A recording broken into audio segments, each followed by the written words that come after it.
I'm here joined by the Teacher of the Year, Mr. St. Clair. So thank you for joining me today. Thanks for having us, Sophia. So how do you feel about winning Teacher of the Year? It's embarrassing to a point. Like, I'm very excited, very happy, but walking through the hallways and people, my colleagues, former students, hey, congratulations, good job. It's a little embarrassing. I kind of just want to teach and do my thing, but it's a very, I'm very honored and very humbled to win the award. I was very shocked when I got the phone call a couple weeks ago from Dr. Cardi. Oh, and can you tell me that story that you were talking about before? Okay, so I want to preface this. I'm from a family of teachers. My mom and dad were both teachers. My brother's a teacher. My sister tutors. My dad, back in 1976 or 1977, he won the Teacher of the Year. There's a big plaque in my parents' house. My brother won at his school a couple of years ago, Teacher of the Year. And they always would joke, like I wouldn't be able to sit at the big kids' table, But when my son was younger, we would go to different schools for football games, on a Sunday morning. And a lot of schools have parking spots, Teacher of the Year parking spots. And I would always park in it if I could, and I would joke and I would take a selfie in front of it. And I posted one a couple of years ago, so this would be the closest I ever get to being Teacher of the Year. And now I became Teacher of the Year, so I don't know, it's pretty cool. You're following the lineage. Yeah, exactly. Is there a Teacher of the Year spot here or not? I don't think so. I haven't been told that there is, and I think if there was, it'd be by the main office, and that's further from my classroom, so I don't even need it anyways. Well, that should be your first decree as Teacher of the Year. Teacher of the Year. I want whatever spot's closest to your classroom, wherever you want. That'll be the Teacher of the Year spot. So you said that you're in a line of teachers. Yep. So how did you fall in love with teaching and chemistry? Well, I went to college. I went to the University of Scranton as a chemistry major. And my dad was a chemistry teacher, and my grandfather owned a chem lab. So chemistry runs in the family. And I went to school as a chemistry major, but I found things that I didn't want to do. I took certain classes that didn't spark my interest further in chemistry.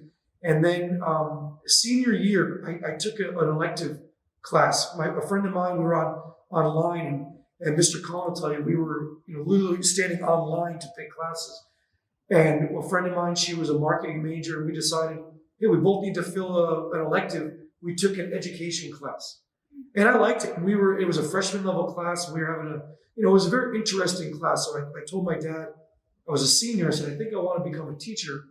And he said, well, it's a little too late to change your major.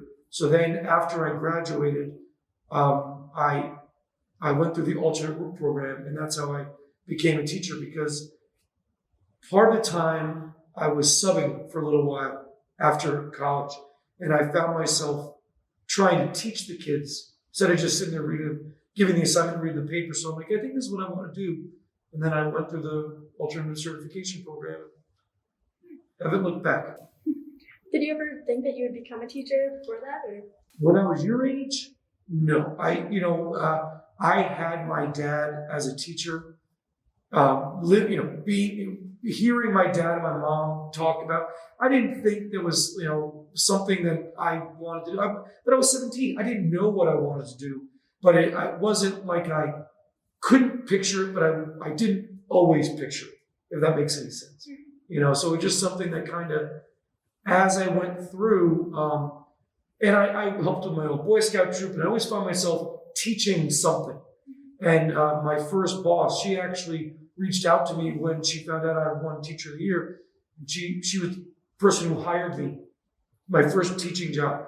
And she said, I knew when you were in high school that you were going to be a teacher, just the way you were in the classroom. I didn't know it.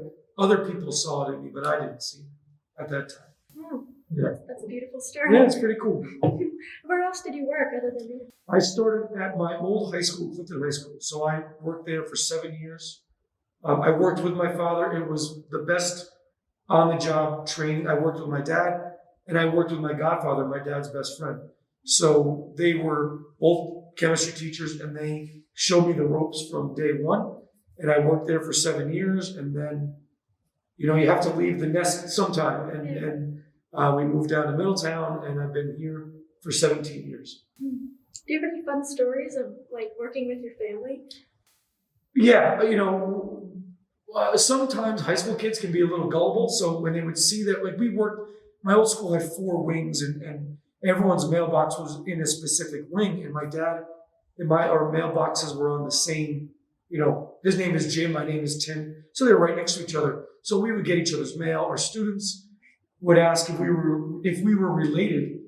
And St. Clair is not a very common name. And my dad, I remember him telling one of my students, yeah, we're related. I'm his older twin brother. And then seeing like the wheels turn, the kid trying to figure out, like, is he pulling my leg, or, how does it work? So, so that, a couple of those things. My dad was the first person, other than my students, when I got the phone call that my wife was pregnant with our first son, and my first child, my son. And I got the phone call, and my class was all cheering and clapping for me. And my dad was walking through the hallways, and he popped his head. He goes, "What's going on in here?" And I said, "What do you want to be called?" He's like, "This isn't an old," because there was always a joke that he was the old man St. Clair. And I said, "What do you want to be called?" "Pops, Grandpa, what do you want to be called?" So that was really, really cool. Me being able to tell him that he was going to be grandfather, in our workplace, which isn't always the most common way to find it. There was like a reveal, not really gender reveal, but like hey, you're going to be a grandpa kind of thing. Wow, that's so nice. Can you talk about your experience teaching here at North?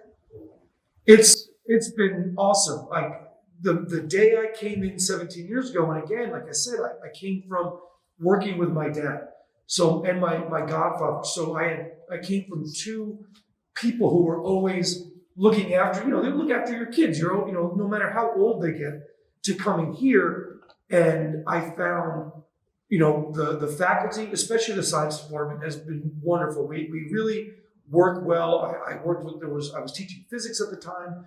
Mr. Bechtel kind of was a father figure to me here.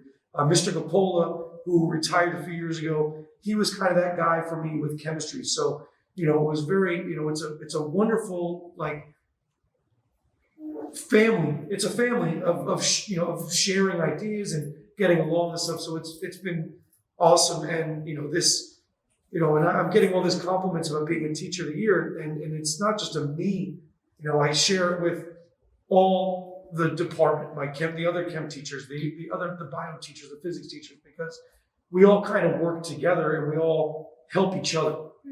So it's been. And when I started, I was still kind of the new guy.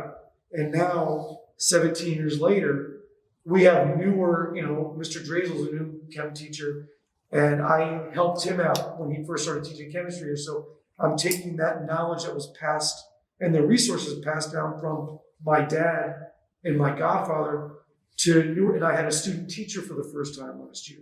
So it's felt good for me to pass on what I've learned, to quote Yoda from Star Wars.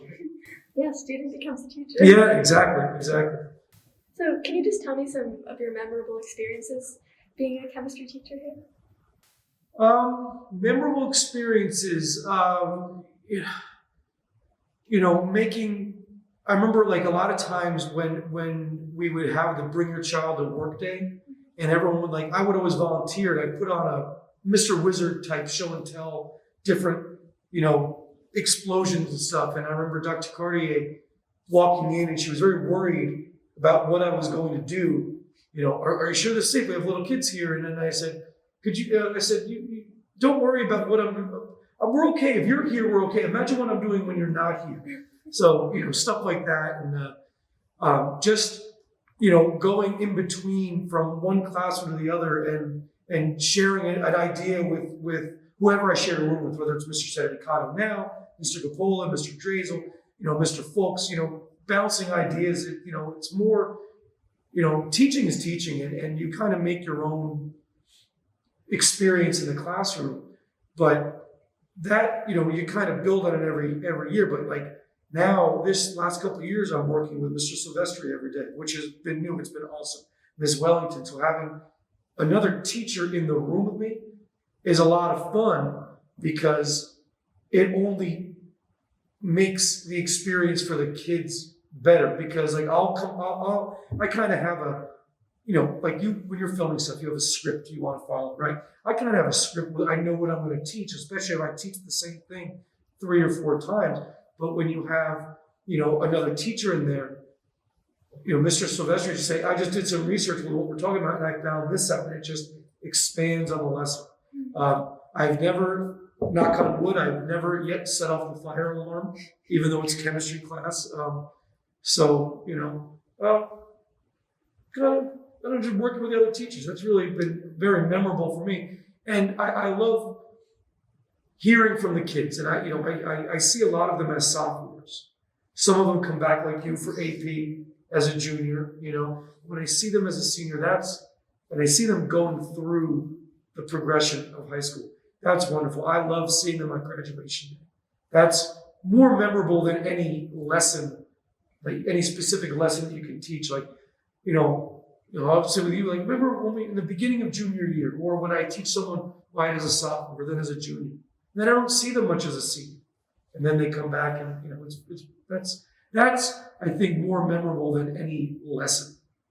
Seeing the kids grow up basically. And so you were talking about the fire alarm a few minutes ago. Yeah. Do you have any other stereotypical things of a chemistry teacher that you fall into, or?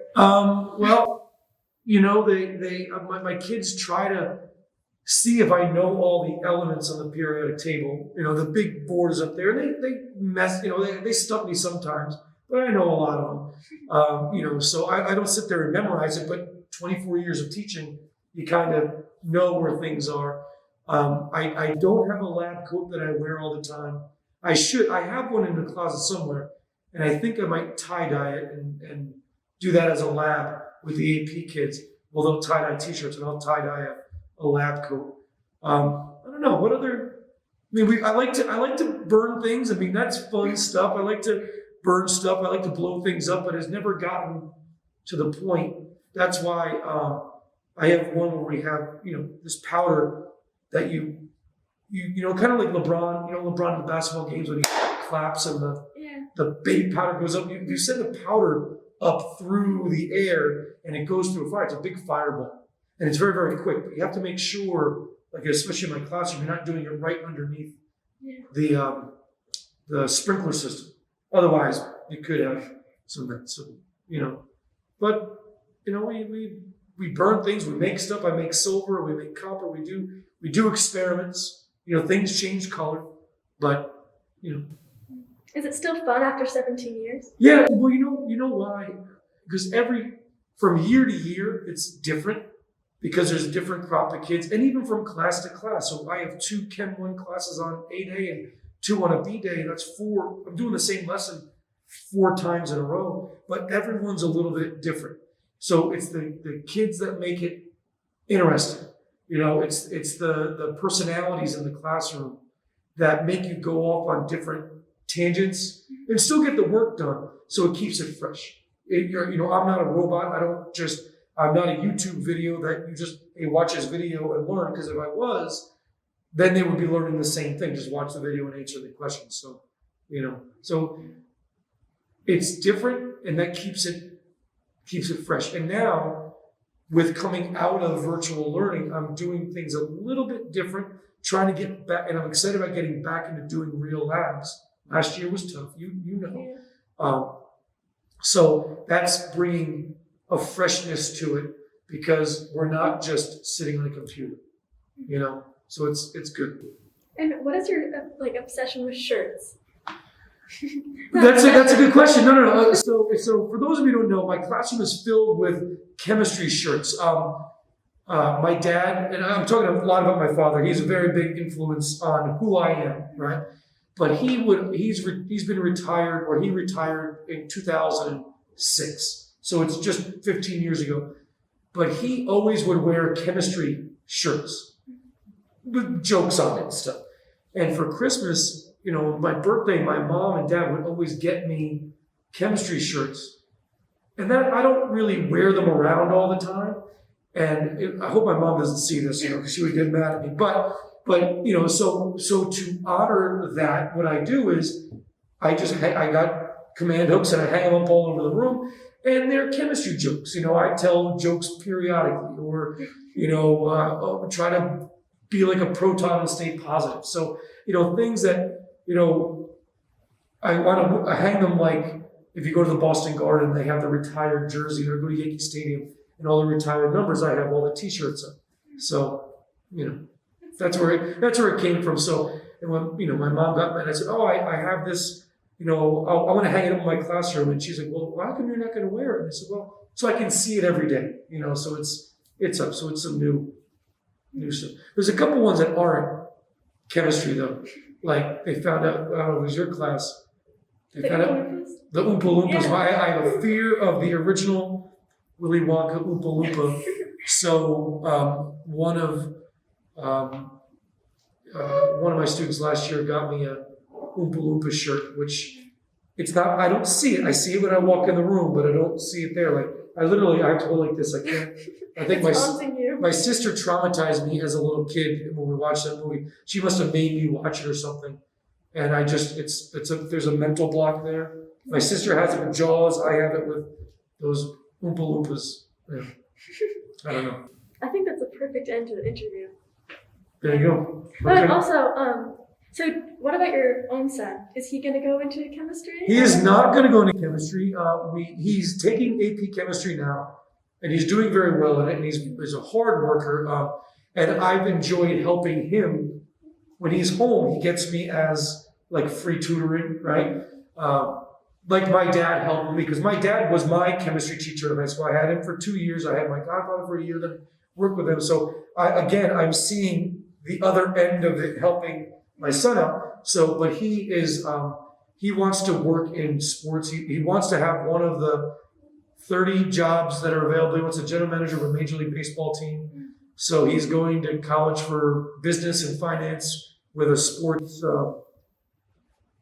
analytics angle. So, and that's all you want for your kids. I would love, I wouldn't stop him or my daughter Julia from following and being a science teacher. But continue to learn. Yeah, but my daughter, she's mentioned that she wants to be a teacher, which is, it's a noble profession. And I think, and seeing how she acts with other, her younger cousins, and she's a gymnastics coach for 3 and 4 year olds. She's a natural. Like I see her working with young kids, and she'll win Teacher of the Year multiple times. I'm confident, but no pressure. No. Okay, thank you so much. Sophia, thank you very much for having me. This is, I'm honored, and I'm still embarrassed by, I'm getting interviewed with all these cameras and stuff. So. Mr. St. Clair, Teacher of the Year. Thank you very much.